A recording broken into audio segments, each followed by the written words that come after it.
All right, we're live. I'm not going to make everybody put up with that for too much longer, but I do in fact have a delightful glass of scotch with me. We are drinking Lagavulin 16, bottled at a robust 43% this evening. So I'd like to welcome everybody aboard. Let me change some stuff here. Can I forgot I to change. can I describe what I'm smoking? Oh, by all means, go right ahead, Dan. I'm smoking a flake medallion by Davidoff. That would be a Virginia Perique blend, strongly on the Virginia. Where did they get the Virginia? From Canada, for crying out loud. And I'm smoking this in a Clark Gable Savinelli. So to put it in Scotch terms, like I was telling Ardy before, it'd be like I'd be drinking a Macallan 18. Salute. I don't know what he's talking about, but I'm going to assume that he is correct. So we are pretty much not on any particular mission this evening, folks. So, Dan, have you listened to the recent Hawkwind album yet? Are you kidding me? No, there's a new Hawkwind album came out 6 months ago, something like that. And since like how long before the last one? Oh God, I didn't check that. I just saw that there was a new Hawkwind album, so I listened to it. It's pretty good. Obviously, Lemmy's not on it. Lemmy's been dead for some time and has been absent from Hawkwind for even longer. I'm not sure anybody but Dave Brock is still with Hawkwind, to be honest about it. Stacking Limit is recovering from something. I'm not sure what, but our best wishes are with him. I mentioned this on last Monday's show. So if he needs time to recoup, it's all cool. We'll cover everything. I will hand down punishments if necessary. You know what happened during my purge of games? Jeff Beeler, who I shafted without knowing. He sent the money. Oh, man, I hate this. He sent the money, and I don't know if I still have his games. But look, I told him I'd send you all the money back. No problem. If you want some games, let me know. And he's interested in some dogfights of World War I, World War II, I think more World War II. And he's interested in some David Thompson stuff. Okay, well, I'm glad to hear you're working it out, because otherwise I'd have to climb up your ass about it. I shafted him like he's never been shafted. Unbeknownst to me. Hey, mistakes happen. It might have been the last time I did like a channel sale. I had some kind of mix up, and I don't even remember what it was exactly. But the dude, the person on the other end of that was pissed. I apologized, and they got their money back, but they were still pissed. I'm like, oh, I'm sorry. Here, you have some money back.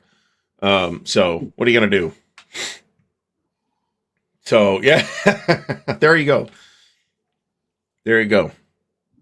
I don't know what happened to Dan. I can hear him. He's still there. He's probably, I don't know what I have some idea of what he's doing, actually. Oh, that's pretty awesome, Dan. So that, I think, is the plaque that was presented. The number of or year of the origins will be on there. But that is the plaque that was presented to Charles Roberts at Origins by the then Origins Awards. I think I'm not sure exactly what year it happened. So yes, you're right, 100%. And I never liked this kind of person that I'm going to be right now is saying, "I'm the man. I am the man." You got that? That's pretty cool memento. That's pretty cool memento. Unbelievable to me. Unbelievable. And I'd like to thank Joanne for sending it to me, because other than that, for some reason, this was not coveted by them. I guess they're not in our experience type thing, But I am so honored. I'm blessed, and I'm the man. Yeah, That's you all. apparently were. I ended up with 3 of Charlie's games via Joanne myself. Wicked, wicked. Stalingrad Water, and in the like the big flat huge boxes too, not just like the regular Avalon Hill flats that we're all familiar with. But Stalingrad, no, not Stalingrad. It is Stalingrad. Stalingrad, Waterloo, and Bismarck. So we do not have a guest, Kevin B. Why, you want to come on for next week? We can make that happen. So this would be intriguing. This would be intriguing. Dan would have been a pretty good. I mean, if Dan tried, he could probably pull off pretty good Mean Gene Okerlund cosplay, wouldn't you say? Well, you know what? I wanted to go into the WWF when I was doing marimba. I would be dressed in a cloak, my head hidden, and I would have 4 mallets coming at you. That was a thought. That was a thought, man. Okay. Yeah. I got to get with Maurice. Actually, yes. Well, that's it. That's in the pipeline. I just haven't actually sent him an email yet. So I will take care of Maurice. He will be happy to be on, I'm sure, and we'd love to have him. Actually, but schedules are chaotic. What can I say? Yes. Dan as the Road Warrior, as like the Road Warrior, or one of Humongous's lackeys.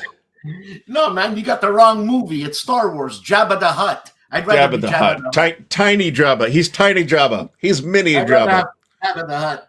There you go. Look at it. There you go. Apparently. I recently completed a second watch of Andor. And it's probably even better the second time around, to be completely honest about it. Have you watched that, Dan? No. No, it's good. You should watch it. It's Star Wars, but doesn't feel all that much like Star Wars. No, I actually enjoyed The Mandalorian because of its Western type feeling. Yeah, I liked it too, till they ran out of concept and started it became all about the fan service, and that became I became irritated by that. And that woman, what is her name? Gina Carano. Yeah, she's a UFC fighter type thing. Well, not anymore. She hasn't been active for at least 20 years. Oh, how about that? How about that? I may actually have said that. It did. It felt very Traveler to me, at least on the first watch too. So did Murderbot on Apple TV Plus. Actually, and you're still running that Traveler thing, eh, Ardy? Well, it hasn't started yet, but yeah, we're doing character creation in a couple of weeks. Okay, what's the appeal of that specific game, or my campaign, or that specific game? Why that one and not Genie Goes to Madagascar? So there is essentially a role-playing game for anything you could conceivably want, as far as I'm concerned. So you want horror, there's horror. You want superheroes, there's that. There's, sci-fi, fantasy, spies. Over the 50 or so year history of RPGs, there have been games for everything. Traveler was one of the first science fiction RPGs, not the first, but it was one of the first. If you look back at the original 1977 game, it's like 3 years after D&D had come out. There's like 5 role-playing games ever at that point, and there's, I don't know that that's the actual number, but it is on the order of 5. And it's got all this stuff that nobody had ever seen or thought of before. It's unlike all the other things that had come out up to that point. It was completely its own thing. And is there such thing as a scale in a game like that? Well, it's a role-playing game, so you're playing characters. But, I mean, if you want to talk scale, there are lenses through which you could see aspects of the setting that resemble scale, I guess. But if you did you watch Firefly? Loved it. Okay.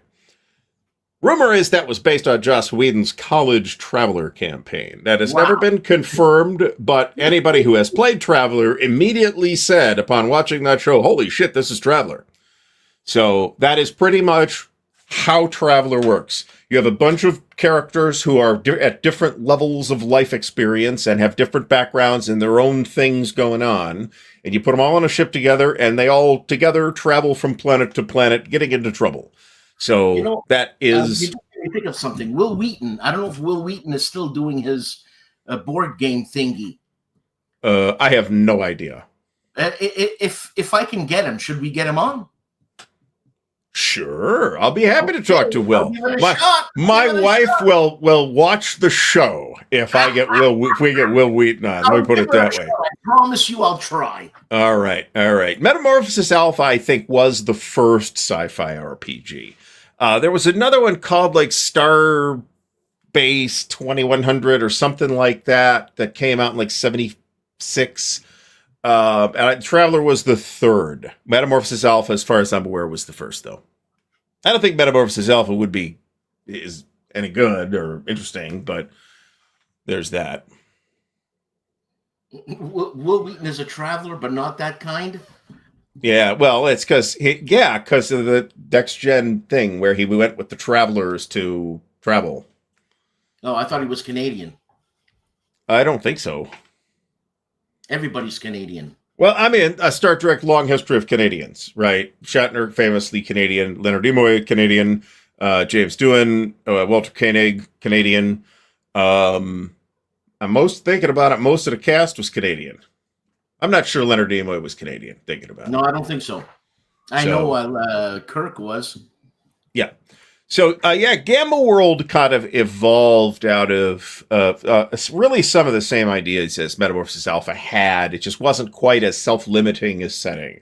And anybody who's never seen it, Metamorphosis Alpha is this very closely reminiscent of D&D, a game that TSR put out in something like 1975.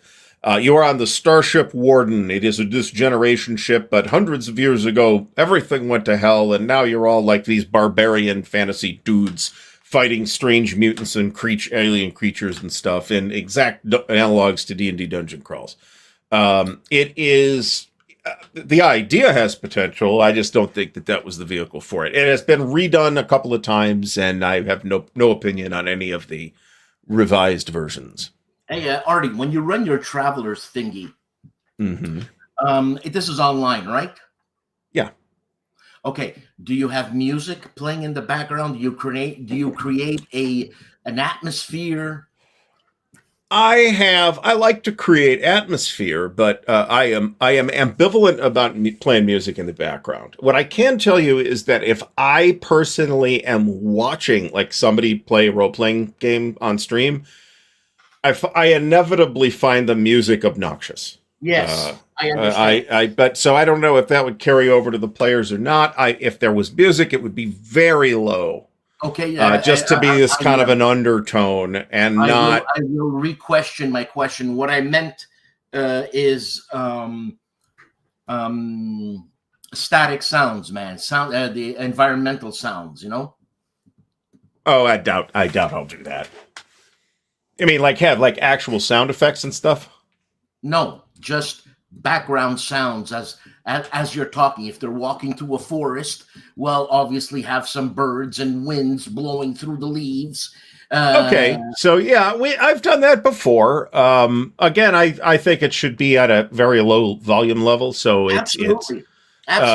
But yeah, you could totally do that. In fact, there are like YouTube videos, and maybe somewhere else you can get this, of like the Starship Enterprise, like the engine noise from the Starship Enterprise for 10 hours or whatever. And you can use this white noise to fall asleep to or whatever.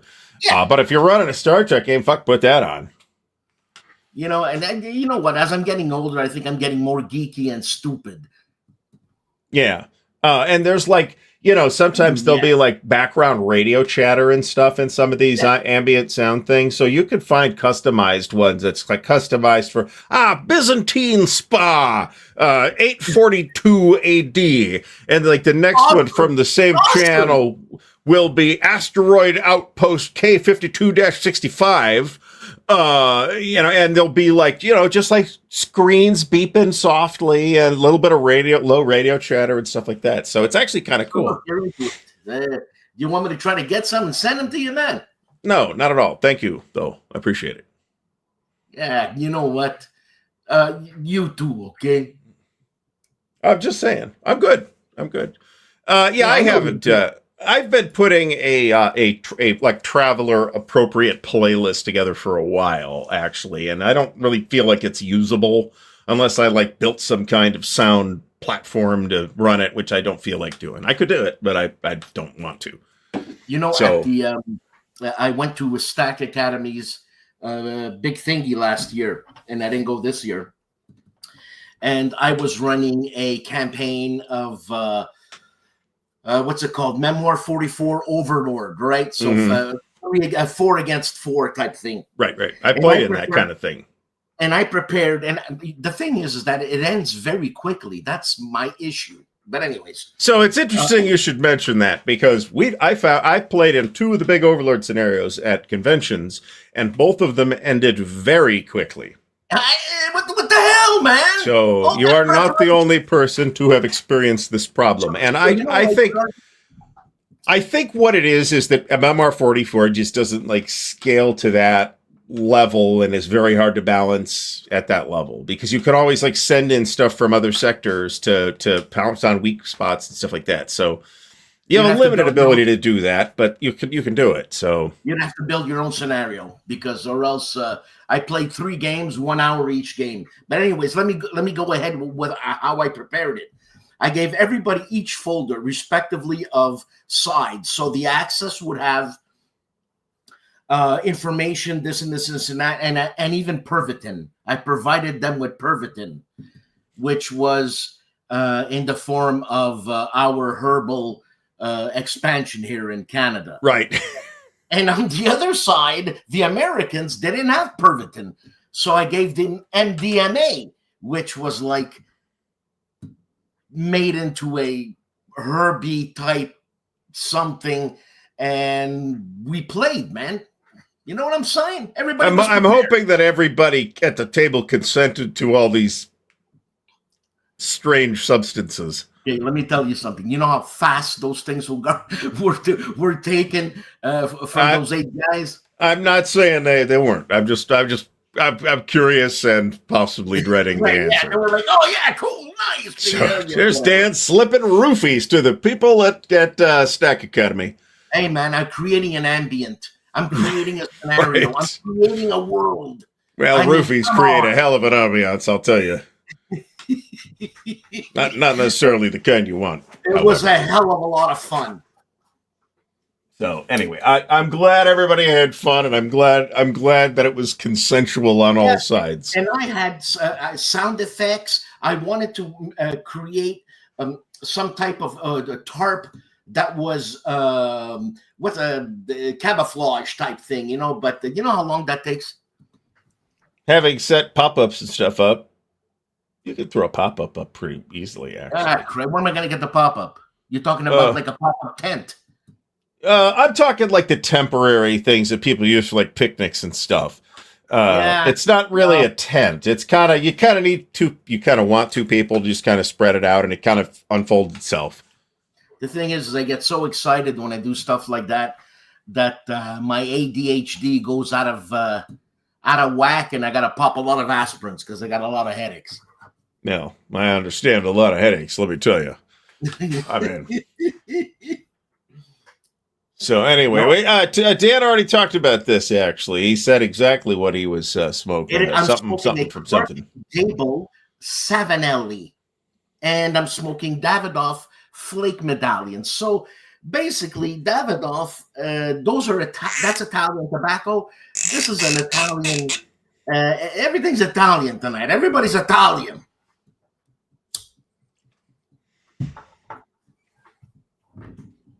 It is. I would have assumed that it is some kind of style of church warden, but A little what bit. do I And the thing is, it's really wonderful because it does keep the smoke away from your eyes and all that, while still know? maintaining a sense of debonairity. Right. Right. He's a refined gentleman about town, folks. You know what I'm saying? Yeah. So I've got 2 things set up on the back table here. Well, one of them's set up. Well, they're both in various stages of becoming set up. Let me put it that way. I've got Fifth Frontier War, and I threw down traces of hubris, which, or was it traces of war? I think it's Trace of Hubris. And I look forward to fooling with both of them, but I really haven't had the time to set either one up yet. And someone mentioned the Kickstarter on the B-17 bomber by Worthington. I thought that if you're on Worthington's mailing list, then I think you would have received an email about that. Yes, I got it. Yeah. Let me pull that up. Hold on a second. Yeah, and you know what? It's the same old, but you know what? There's some warmth in that. There's some comfort in that B-17. Yeah, and also like there are alternatives to that I myself might prefer, like Target for Tonight and Target for Today from Legion. But those are both substantially heavier games than like the classic B-17 Queen of the Sky, and I suspect that something from Worthington is going to smell a little more like that than it will Target for Today, Target for Tonight. So this is the Kickstarter. Ardy, Target for Today, Target for Tomorrow. Does it remove the fun of the narrative that a B-17 simple game like B-17 Queen of the Skies offers? No, I don't think it does, but it will slow down the narrative somewhat because it takes longer to make all the rolls and do all the lookups. It's going to take probably an order of magnitude longer to play than B-17 Queen of the Skies, even for a familiar player, because you're going to be looking up on a lot of tables. So it removes the Hollywood from it. That's what it does. Oh, I wouldn't even say that. It's just some people are going to prefer that pace, right? And the additional detail that you get from adopting that pace. The phase of the moon is like an actual factor, for example, in Target for Tonight. Okay, so this is a Jerry White type detailed game. It is pretty detailed, yeah, I'd say so. But on the other hand, Flying Fortress is here. I'll throw this link in the chat too, if anybody is interested in hopping over and looking. I think a great day was talking about Micro Prose game B-17, but this is what came up in my head. Okay, well, let's look at this first. All right, so Flying Fortress's B-17 missions over Europe puts you and your friends in the cockpit of legendary B-17 Flying Fortress bombers during World War II. Okay, together or solo, cool. There are tournament rules, fine, not a particular selling point for me. There is a multiplayer campaign on a large hard-mounted map board, individual mounted player mats, double-sized neoprene board, which is an add-on. Establishment of air zones. Okay, so it looks like it's a square grid map, which for something like this is like completely okay. Although,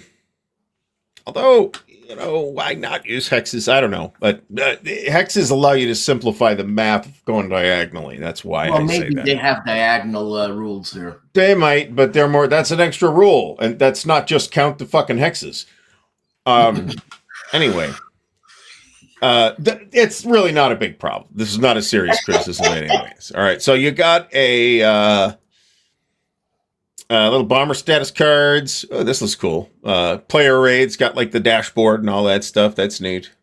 Mission scenario book and historically inspired missions. I'm glad they said that out loud. Yeah. Grant's a good guy. Yeah, well, it's got nothing to do with that. I think it's a good decision. Historically inspired means something that isn't like historical, right? Right. I don't really feel like that's much of a problem for a game like this. No. However, if it was Case Blue and they just made it all up, that would be a problem.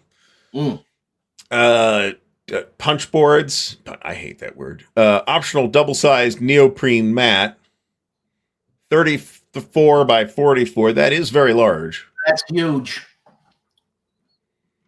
All right, so Ardy, I like Worthington for its $65 is the pre-order price. And it's a pretty good price. And I like Worthington for its simplicity and ease of play, man. I noticed that they soak you for another $70 for the neoprene mat, though.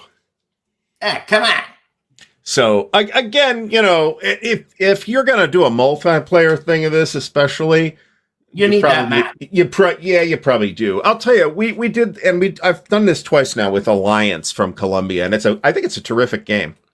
Played it once on the big neoprene mat, and then played it once on the regular board.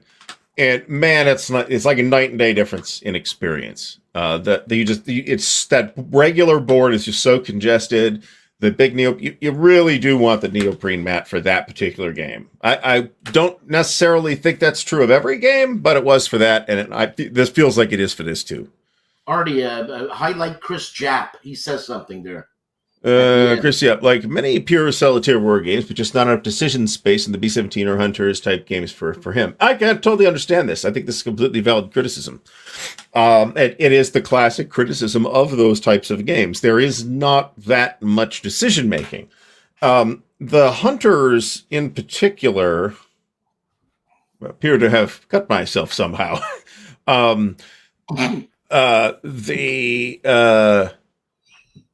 The Hunters in particular, I mean, that's something Greg talks about in the designer's notes of the Hunters, is like I wanted to try and provide more decisions, and it does have more.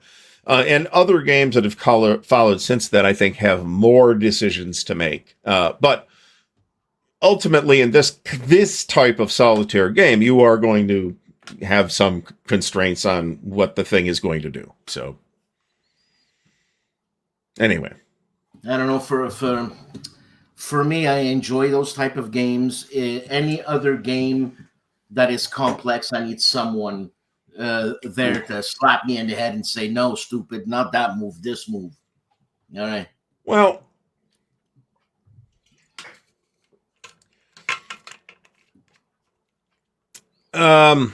this isn't direct competition for the Micro Pros. What's that all about? All right. So I have the vaguest idea. Apparently, this means I'm behind on the news. Pull it up. Yeah. We're working on it here. God's sakes, man. You should be Canadian, for God's sakes. Okay. So Micro Prose' B-17 Flying Fortress, the Bloody 100th board game. Okay. Okay. I now know, having actually seen what this is, I now know why I hadn't heard of it, because I don't care. I understand. No, it's not the same. It was... I see what Chris is saying. It kind of is. It's probably just one of those weird coincidences. Well, you can't zoom into that, so I don't know what this is supposed to be, but it kind of looks like it's the plane. You know what? That's the kind of game I would have to introduce my friend Pat, who's a Carcassonne only player. Like today, he said, Dan, why don't you come over and let's have a game, And I'm like, no. He always beats me. Okay, let's move on. Okay.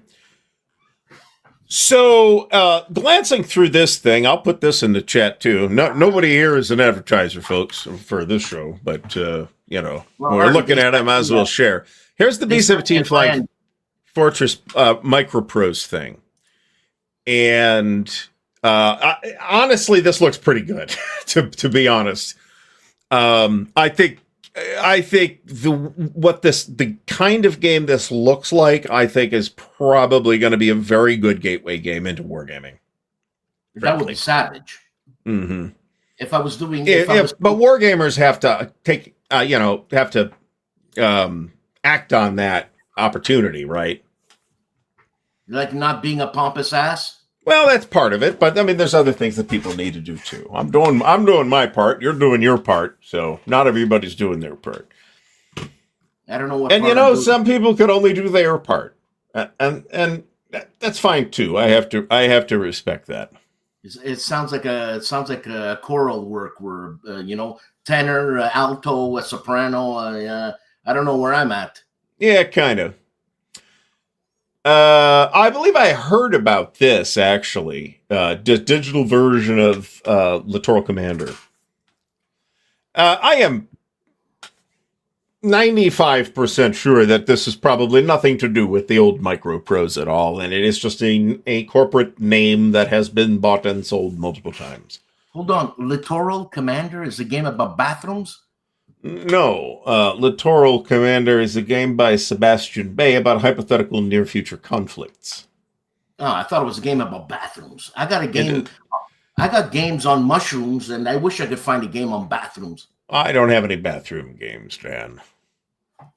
All right. B7, this has been a perennially popular topic, right? I mean, one of the things that motivated my last trip to the Dayton Air Museum, which is fantastic, was the desire to see the B-17 again. So, technically this isn't correct. But Sebastian, the designer, does work for the DoD. This is his side project. And in order to get, because there's all kinds of stuff he had to agree to get them to say this was cool. So this guy's pulling a David Thompson. Yeah, well, I'm not sure it's quite that complicated, but he had to jump through some additional hoops to say this is his own thing, and it's not the DoD. It is not the DoD's game. There may be some ideas that it shares with DoD games. Leave it to meandering Mike. So, yes, and good for Sebastian. Sebastian is a professional wargamer. Bear that in mind, right? It is his job to do this. So good job, Sebastian. Anyway, what was that, Dan? Meandering Mike. I think he's got more games than anybody in this universe, and he knows all. He knows all. There's, I've seen pictures, videos of Mike's basement and or space, I should say, and it's cluttered, but not. Holy shit, we're all going to die, right? A state of hoarder level disarray. That said, Mike does have a lot of games. So I spoke to his wife, and she tells me he's nuts. Well, my wife will probably tell you I'm nuts too. So yeah, that's what she said too. There you go. Oh, and I'm drinking probably the best commercial unionized piece of shit beer.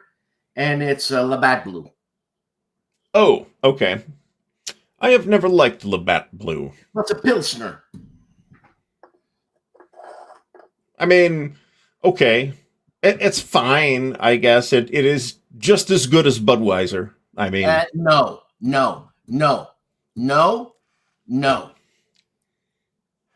It is benefiting slightly from just the general fact that Canadian beer is generally better than American beer.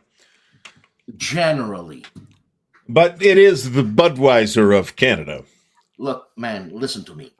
Budweiser, the American Budweiser or the Budweiser from the Netherlands? You know what I'm saying? Czechia, but or whatever. Czechoslovakia at the time, I guess. No, I mean American. Of course, I mean American Budweiser. Who's Chechen? What is Chechnyan? Pilsner? Yeah. Czech, as in Czechoslovakia. Yeah, right, yeah, that Czech. I still say Czechoslovakia all the time, and that tells you something about the kind of people I talk to. That I'm regularly mentioning Czechoslovakia a couple times a month. This comes up, and I still say Czechoslovakia. I still say Burma. So, well, what's it supposed to be? Oh, and that's changed too. Yeah, it's Myanmar now. I see where you're going with that. Sorry. All right, so yeah, I mean, this looks like it's probably pretty fun, assuming it's well designed, and I have no idea if that's the case or not. This could easily be an amazing game. You know, Ardy, an amazing check this out too, I guess. An amazing game, sincerely, is Ignacy Civicek's Robinson Crusoe. You're gonna die. You're gonna die. You're gonna die. It's like D-Day by John Butterfield. Success is a dream. Is this a board game? Yeah. Robinson Crusoe, I never got past the first scenario. What game? I mean, okay, there's like a bunch of these. So which one are we talking about? This thing? Yeah. Okay. Okay. It's a co-op game. If you can get people to cooperate and do the right thing, it's never going to happen. Okay. I would. I mean, I'm not going to order this. I got to be straight, but I would. You know, if I had nothing else to do and I'm sitting around twiddling my thumbs at a game convention, somebody says, "Hey, you want to play this?" I'd be like, "Yeah, okay, let's try it." So I wouldn't say no. And you know, that is usually a fun experience because I go into it with no real expectations of any kind. If I start playing, I'm there to play a war game. I'm going to have certain expectations of what kind of experience I'm going to have. Right? You're going to die. So, well, regardless, I'm just talking about games in general. If you're at an event or something like that. You're either going to get bitten by a tsetse fly and they got to get medicine. So you're detracting. You're one of those pain in the asses soldiers that is detracting from the mission itself to get off the island to save you. But when that happens, the guy building the palisade, because it's going to start raining and the predators are coming in, the monkeys attack you. Oh, okay. Well, the monkeys, the chimpanzees. So they'll rip you apart. I remember the tsetse flies from Source of the Nile, actually. You're dead. You're never going to make it. You're never going to make it. Right. So I don't know. This could be fun. I wouldn't say no to it. You're damn right it'd be fun, but you'd have to come to Canada and have some spaghetti with special herbs. Oh, you're making that kind of spaghetti sauce. Yeah. That's the special Sunday sauce. Yeah, it's the best. As we say, Carl Crater from the Wargame Boot Camp is back from GMT. Glad you made it back safely. What'd you play? What'd you get to play? This guy. Did you know the Players' Aid are in Paris? Angry Day is asking, what's the word on Star Leader ASL in space? Are you serious? Yeah, that they actually announced, and it was, as far as I know, it was a completely not a joke announcement. Because I was like, what? But no, they said, no, yeah, that's something we're working on. They didn't give anything like a date or anything like that. Where to ask this question, though, is in their podcast thing that's on YouTube. Ask in the comments over there. Yeah, and the thing is that the Players' Aid are in Paris the same day the Louvre got ransacked and they stole Napoleon's wife's girlfriend's sister's jewelry. Man, you know what I'm saying? It's not a coincidence that those guys are there. Alexander's a thief. Okay. Maybe something like that. I don't know what this science fictional foundation they have in mind here is. Historicity in there. So, well, you know, it's not going to appeal to people who want that. But to people who don't care about that or think it sounds cool otherwise, and let's face it, do we have like a lot of like science fiction tactical like war games? Not really. Can you imagine the detail in that game? It would be insane. I have no idea what their approach is going to be. It could be at the level of starter kit too. Who knows? So, excellent. Excellent. I have also played Versailles 1919, and I think it's pretty good. Also, he got to play John Butterfield's On Hell's Highway, which is coming up not too much longer now from New England Simulations. You know, Carl, I hate you. I love John Butterfield. I love playing with John. I played once with John Butterfield, but whatever. And I hate you, and I know you're 6'9" type thing, but I would kick you in the ankle. John is very tall. I was surprised that he was that tall. Carl's also very tall. He's a monster. Yeah. Carl, you're a Sasquatch. Seriously, this guy. You know what I mean? What's the matter with you? How much do you cost to feed, man? You know what I'm saying? It's been a long time since I've looked at Star Soldier because I haven't had it for many years now. It was it got lost in a move, I think, and then I managed to not lose Outreach because it was stored separately. And I already actually had Star Force at the time. Outreach got stored in a basement where there was an unexpected leak, and it got moldy, and it was disgusting, and I had to dispose of it. So, there's Mauro Faina in Italy that actually rents out a storage space for his games. Every single game is wrapped in a Ziploc type bag, and he's got lots of games, man. Like Meandering Mike type lots of games. I tend not to bag my stuff unless it's special in some way. Well, think about it. If you're thinking about it in a resource type of way, all games are in a certain genre special. You know what I mean? Yeah. I like the shelves to look nice too, though. So let's be real. Yeah, and this was this was nasty stuff. It was sorry, it's got to go. And I've got another one now. So yeah, excellent. Vince Ree has reacquired his copy of Outreach, unpunched copies of Star Force and Star Soldier that worked. So you got the entire trilogy for the price of Outreach, which is kind of awesome. See, I'd be curious to see if you try Star Soldier. What you think of it? Look at Molotov Teal there. Ziploc type bags. You want to take me literally? In Italy, they're not called Ziploc. They're called the Ziploca. I think Ziploc, like Scotch tape and various other things, has become product name or no, trademark or no, a generic term for the type of product that we're talking about. So, right. So, obviously, you have a dehumidifier. Now, this is not a bad idea, especially if you're storing in a basement or something like that. Yes. I don't do this. I am in a basement. I am also down here every single day for large portions of the day. So I am aware if there is a problem going on. And there are moisture sensors and other things to protect against that problem as well. Man, these people in the comments, they're fucked, man. Yeah, I don't think you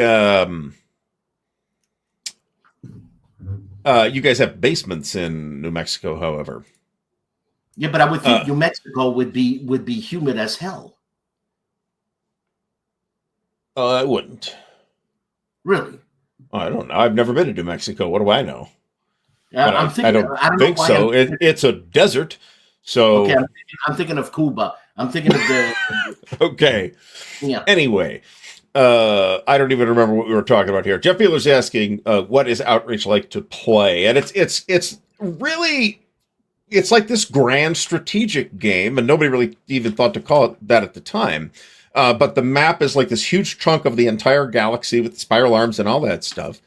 And you have to expand your civilization at a generational time scale, right? Like each turn is like 20 years. So all kinds of things can happen, and there are like interesting rules for non-player empires that can pop up around the board and do various things. There are these wisdom chits that you can obtain through, I think, a couple of different ways, but one way is to go to the middle of the galaxy to retrieve it. And those can do amazing things for you, or they can completely bork the entire game. So it's a really cool game. There's a little bit of bookkeeping, but it's not. I don't think it's bad at all. I would consider it a light bookkeeping game. Many people would consider a light bookkeeping game to be a heavy bookkeeping game, and they don't want to deal with that, and I get that. So, but I am comfortable with the level of bookkeeping it requires. It is easier than scoring a bowling game. Explain to me why in a dry environment there would be no basement. There's no water level. You can dig as deep is. So why wouldn't you have a basement? I don't know. No, nobody makes sausage there. Nobody makes a sauce. Conserve. You know, they don't have prosciutto there. But This is the thing, folks. He's talking about this weird Italian thing, Italian North American thing. Maybe they did this in Italy too. I don't know. Of the Italian grandmother who basically lives in the basement, and the kitchen is in the basement that they have that they use. There is a kitchen upstairs too, which no one is allowed to touch. There is a living room upstairs, no one is allowed to touch. The furniture may all be covered in plastic. No one was really allowed up there. You were allowed to look into these rooms, but you were not. True. Get downstairs. Man, I had a friend who had his living room upstairs. It was all covered in plastic, and they even had a chain from wall to wall that you cannot enter. Jesus Christ. We didn't have, my grandmother's place didn't have that.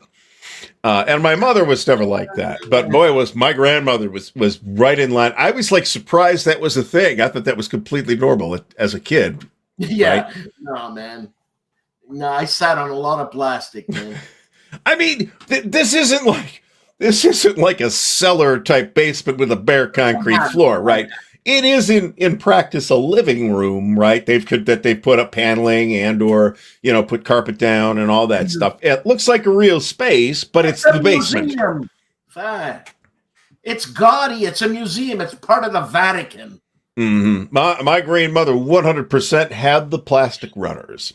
Absolutely. Absolutely. Absolutely. So, like now people are talking about this stereotype that I had no idea was even existed. Man. And, it didn't take me too long to figure out that was unusual. But it took me longer to figure out that was like a known Italian American thing and not just that my family are all kooks. So yes, and the velvet and gold wallpaper, absolutely. That was the upstairs wallpaper, though. Jesus there was paneling in robust, inexpensive paneling in my grandparents' basement. Man, we used to go to this friend's house. It was really ridiculous, and we were young back then, so we indulged. And man, were we laughing at his plastic cover? Yeah, it's unbelievable, man. I completely understand. I have no idea where we are on time here, folks. We are not paying any attention to that at all. So, I would think a Mexican grandmother would have same type of thing because it all revolves on Catholicism, right? I mean, Okay, I hadn't really thought of it as a Catholic thing. What, are you kidding me, man? Go to the Vatican and go to some old grandmother Italian's house. No diff. Well, they're both Catholic, though. That's what I'm saying. But the Polish Catholic people did I don't know, did they? Yeah, but they're not real Catholics. They're not Italian. Okay. That's the stupidest thing I've ever heard on this show. And we've heard some stupid shit on this show, folks. I got to tell you. The first pope, the Polish pope, who personally I think was a great politician, I forget his name. He was a great spokesman. He wasn't considered a pope. This is Pope John Paul II. He was Polish. How can a Polish be a pope? Not all the popes were Italian, Dan. You do know that from the early centuries of the church, not all the popes were Italian. For a while, for quite a long time, they were all Italian because outside of Italy, nobody gave a shit. So it's true. That's going to that's going to get clipped. What? I'll clip it myself if that's what it comes to. What? So anyway, I'm just making fun. Come on, sorry if I've insulted or this might be more of a regional thing. Are 'Cause- you kidding me? My mother washed that driveway. It was the cleanest driveway in the world. Right. Okay, but I mean, we did that, but like everybody around us did that. Not everybody was Italian. I did not grow up in an Italian American neighborhood. I grew up in a mixed but very, very, very white suburb. Oh, I'm sorry for you, man. Yeah, but No, really, I am.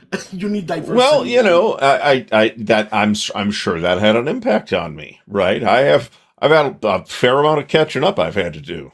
When's the first time you had spaghetti? I don't. What? My mom's 100% Italian or 98% Italian. Okay. Sorry, Ardy. So ask when I had the spaghetti was probably when my grandmother first snuck me spaghetti, and then my mom flipped the fuck out.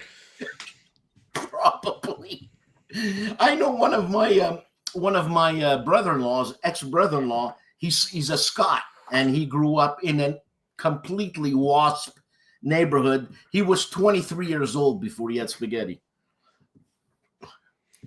I mean, everybody's got their own, wherever they grew up, they're going to have some kind of cultural experience that their parents are going to be major contributors to. Right. So it's not like I'm asking you, when's the first time you had foie gras? No, but I'm saying this kind of thing seems like a shared human experience to me, right?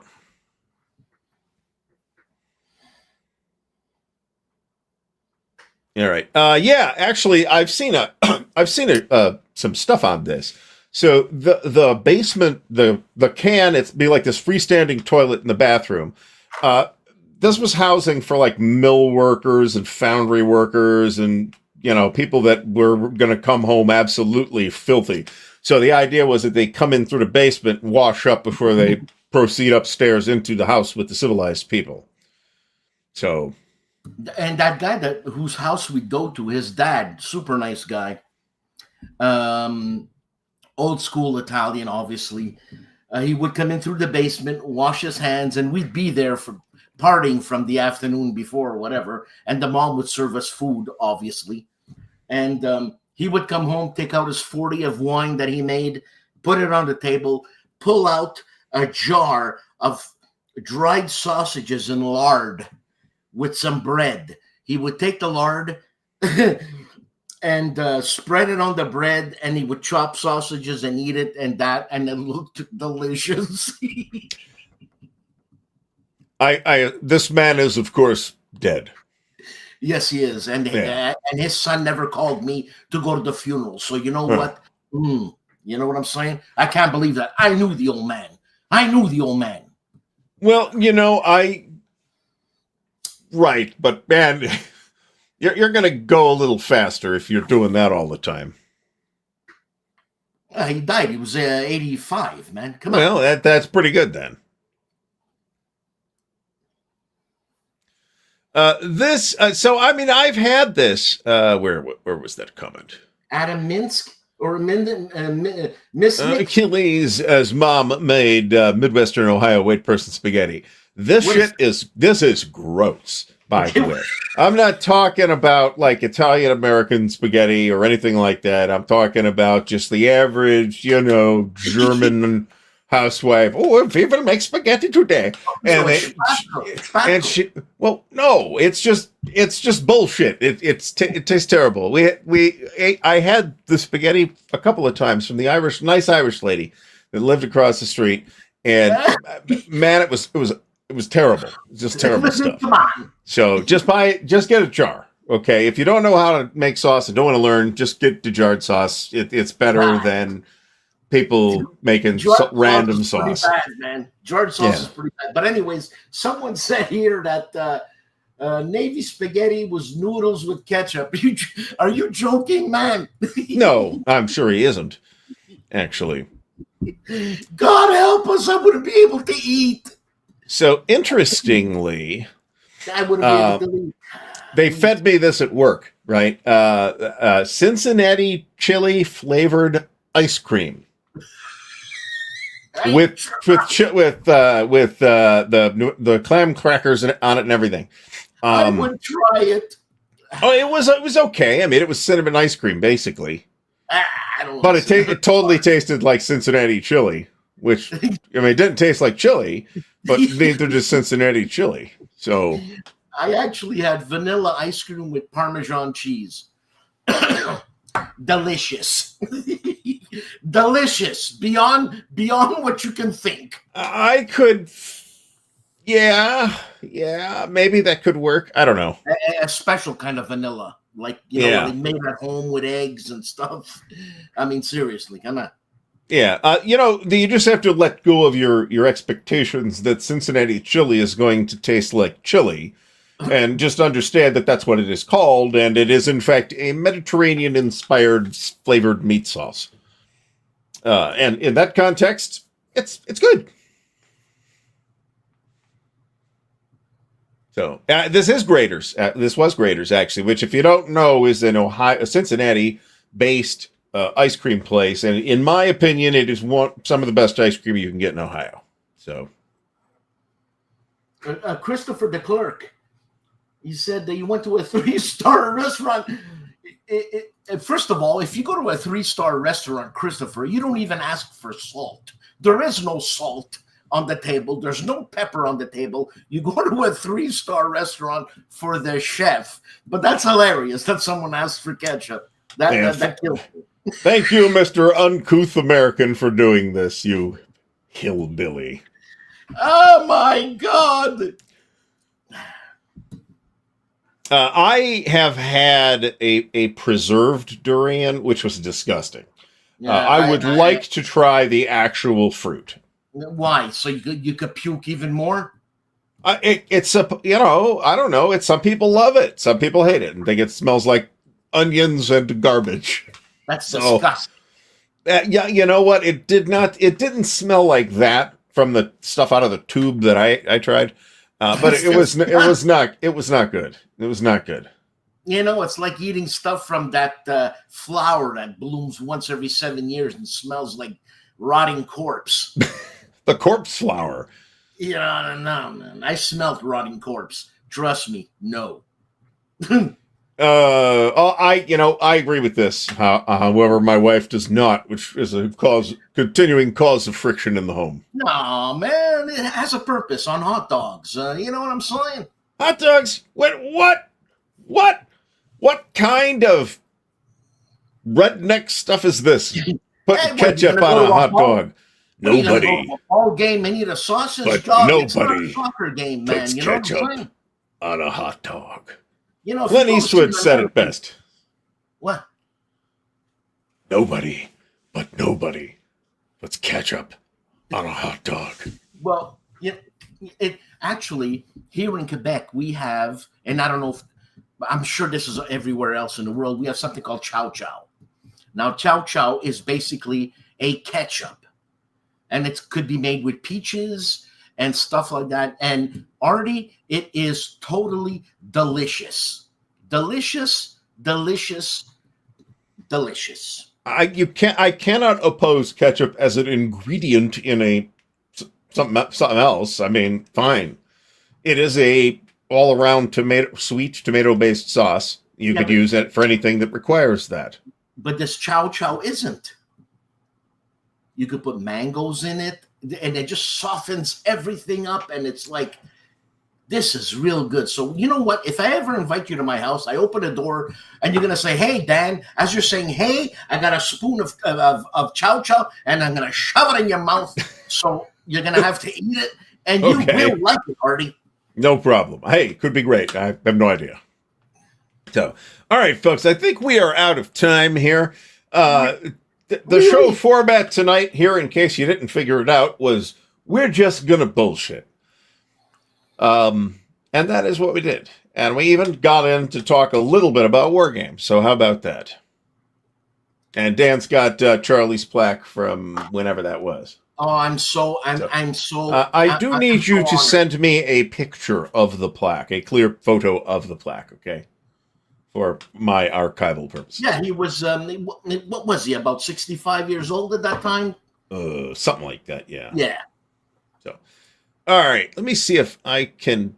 fuck it, we'll do it this way. All right, folks, everybody have a great rest tonight. We'll see you all again soon.